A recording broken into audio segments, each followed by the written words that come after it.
Hello everyone, what's up and welcome back to my channel. We are nearing the end of my Halloween review series, and if you aren't caught up with my review series, you guys can binge all of the Halloween reviews that I have done. There will be a playlist linked somewhere over here, and I'm so excited to be talking about Halloween because this has been one of my favorite in the franchise for a long time, and I'm happy now that I rewatched it that it is still one of my favorites. So let's talk about David Gordon Green's Halloween. Laurie Strode confronts her longtime foe Michael Myers, the masked figure who has haunted her since she narrowly escaped his killing spree on Halloween night 4 decades ago. I wanted to just start this review by saying that I will never forget walking out of the theater opening night in 2018 to see this movie. This is the first movie in the Halloween franchise that I saw in theaters because I was too young to see the other ones, and I had been anticipating this for so long, and it's just, that's such a core memory in my life, and I just had to share that because I remember I was just so happy. I saw this like at 10 p.m. at night. We got out like at midnight, and it was just so much fun, and I remember I was so spooked for the rest of the night because I saw it so late,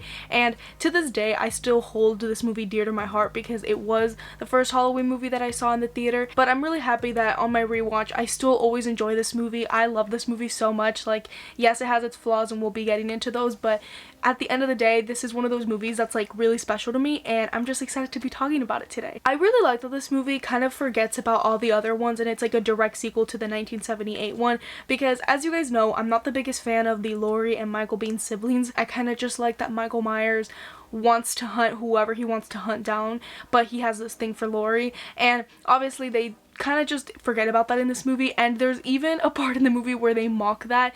One of the characters says something like, oh yeah, somebody thought you guys were siblings or something, and I thought that was funny. There's a lot of like callbacks and just Easter eggs for fans of the franchise, and I will say that this movie is like the greatest amount of fan service with still having a good plot, and I enjoyed that because as I watched this movie, and especially now that I've seen all the Halloween movies, I was like, oh my god, that's a reference, that's a reference, that's a reference, and it just felt so cool. They were able to just put it in the dialogue and the plot in a way that felt natural but still gave us like a lot of good stuff and a good laugh and just good times for the fans of the franchise. But I still think it worked in not making people feel left out because when I saw this movie for the first time back in 2018 when it came out, I had only really seen the original 1978 one, and I was still able to enjoy this. So it's not like it's just made for hardcore Halloween fans, it's made for just horror fans and people in general, so that's awesome. And I want to talk about the performances here because those are my favorites in the movie. Jamie Lee Curtis is back as Laurie Strode, and I love Jamie Lee Curtis. I think every single time she comes back, except in Resurrection, she's really good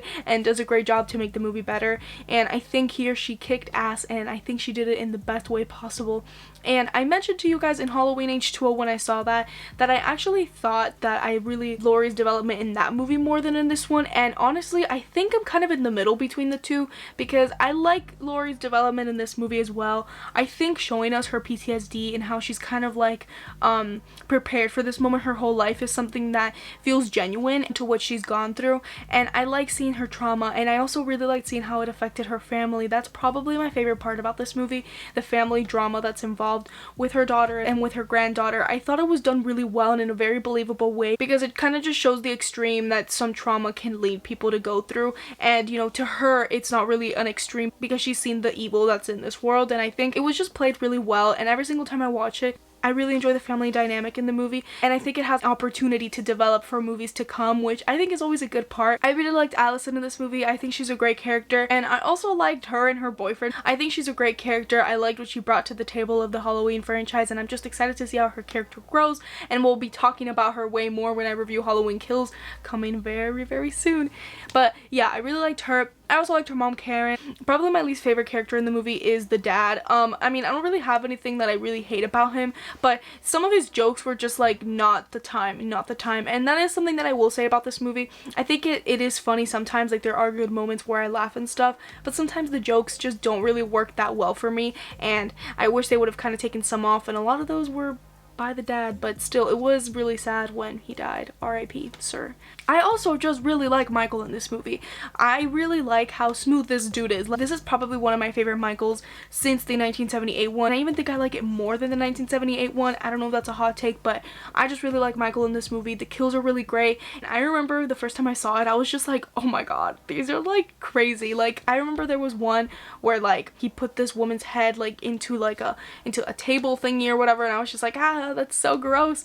But still, I think David Gordon Green kind of respected a lot of what John Carpenter did in 1978, which I think is something that a lot of the Halloween sequels don't really pay attention to, because there's a very nice cinematography and like directing style in this movie. In the 1978 one, we got so many tracking shots and smooth shots, and we get the same here, but like David Gordon Green still makes it his own, and I really enjoyed that. I also really like the framing of a lot of the shots in the movie. Like sometimes it would be a still shot and Michael was like outside and then suddenly he was inside the window, but the way it was framed was just really perfect, if I will be honest. Like the framing of the shots were really nice and I really enjoyed that. This movie does have a lot of kills, and some are off screen, some are on screen, but I think there was a good balance between the two, which I really enjoyed, because I don't think the movie relied on shock factor that much. I think it genuinely scared us in a way that worked, because I'm telling you, when I watched this movie, I get a little spooked out. Like, I'm not gonna lie here.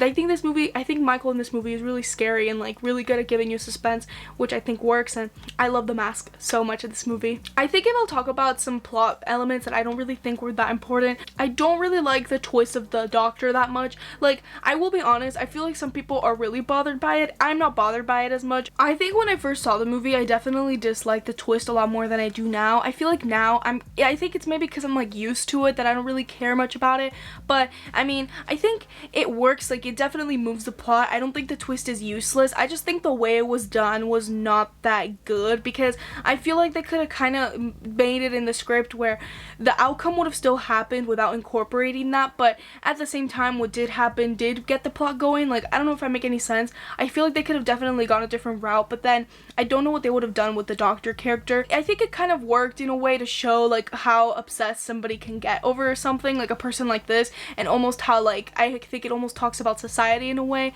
but the way it was done, I don't think it was done the best way possible. Like, I feel like there are good things about it and bad things about it, but it is still something that I'm a little bit like iffy on if I do like or not. But ultimately, I still think the climax and the ending of this movie are iconic. This movie has such a great cliffhanger, and I love everything that happens in the end, and I love seeing like Laurie's house put to use and stuff.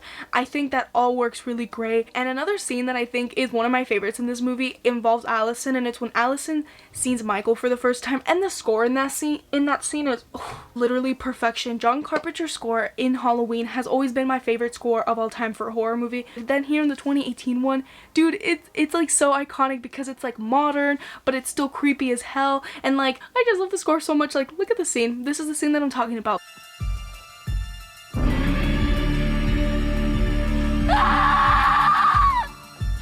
And there are some people that aren't really a fan of the podcast, you know, like plotline in this movie, but I kind of like it because it's almost like saying that, you know, there's this new generation that's intrigued to Michael Myers. I enjoy the way the movie starts. It's never really bothered me. I just kind of like how the story gets pushed because this new generation is intrigued by this thing that happened like over 40 years ago, and they just want to investigate and stuff. And I really like that scene. The cinematography is so great when like the guy, he's like has the Michael's mask and he's like showing it to him. I think it was really well done. It shows that importance of the mask and how it's like it's literally Michael Myers' identity, and I think this movie really worked really well to show that Michael Myers is this force. He really does come alive on Halloween, and I just think they did a great representation of that. And at the end of the day, this is a movie that I genuinely just really enjoy. I could sit here and talk about why I love it for like hours and hours, but I'm gonna end my review right here, and I'm going to give this movie an A. Let me know what you guys think of Halloween down below. I know for some people it doesn't really work that well, but some others do like it like me, so let me know what your opinions are when you talk about Halloween from 2018, and let me know who's going to see Halloween Kills this weekend, because guys, I'm just so excited for all of us to talk about it very, very soon. I hope you guys continue to have a very spooky afternoon, and I'll see you guys in the next one. Bye everyone.